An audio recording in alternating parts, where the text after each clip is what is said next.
சுவாமி விவேகானந்தரின் கர்மயோக உபதேசங்கள். மனித குலத்தின் மாபெரும் தலைவர்கள், உயர்நிலையில் செயல்புரிபவர்கள் மேடை சொற்பொழிவாளர்கள் அல்ல. தூய்மை, தூய்மையின்மை என்பவற்றிற்கு தீமை செய்யாமை, தீமை செய்வது என்று பொருள் கொள்கின்ற பட்சத்தில் நாம் எவ்வளவுதான் முயன்றாலும் முற்றிலும் தூய்மையான ஒரு செயலையோ முற்றிலும் தூய்மையற்ற ஒரு செயலையோ காண முடியாது. பிறருக்கு தீங்கு செய்யாமல் நாம் வாழவோ மூச்சு விடவோ முடியாது. நாம் உண்ணும் ஒவ்வொரு பிடி சோறும் வேறொரு வாயிலிருந்து கவரப்பெற்றதே. நாம் வாழ்வதற்கு வேறு சிலர் அழிய வேண்டியிருக்கிறது. அப்படி அழிபவை மனிதனாகவோ மிருகமாகவோ தாவர இனமாகவோ இருக்கலாம். எங்கோ ஏதோ ஒன்று அழிந்தேயாக வேண்டும்.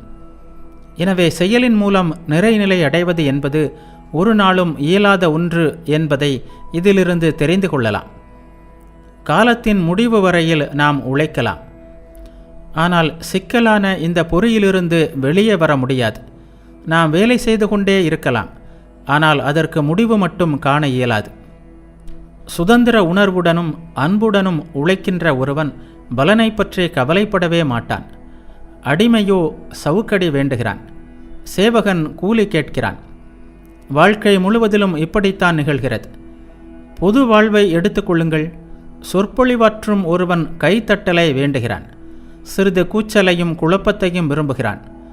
அவனை ஒரு மூலையில் உட்கார வைத்தால் அது அவனை கொல்வதற்கு ஒப்பாகிவிடும். அவனுக்கு இவை தேவையாக உள்ளன. இது அடிமைத்தனம். இத்தகைய நிலையில் வேலைக்கு ஏதோ ஒரு பலனை விரும்புவது அவர்களின் இயல்பாகிவிடுகிறது. அடுத்ததாக தொழில் செய்து உயிர் வாழ்பவன். இவனுக்கு சம்பளம் வேண்டும். நான் உழைப்பை கொடுக்கிறேன், நீ சம்பளத்தை கொடு என்னும் பேரம் இது.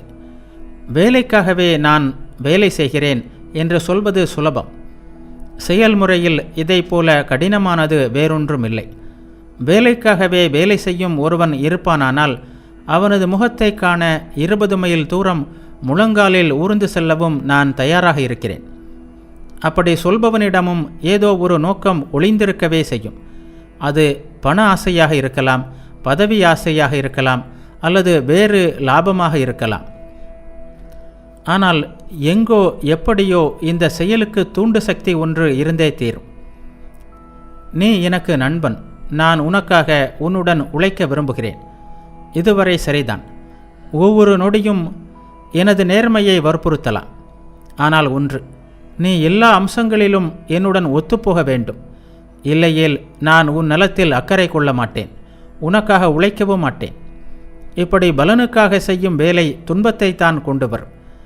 நமது மனத்தை வென்ற நிலையில் செய்யும் செயல் மட்டுமே பற்றற்ற நிலையையும் பேரானந்தத்தையும் தரும்.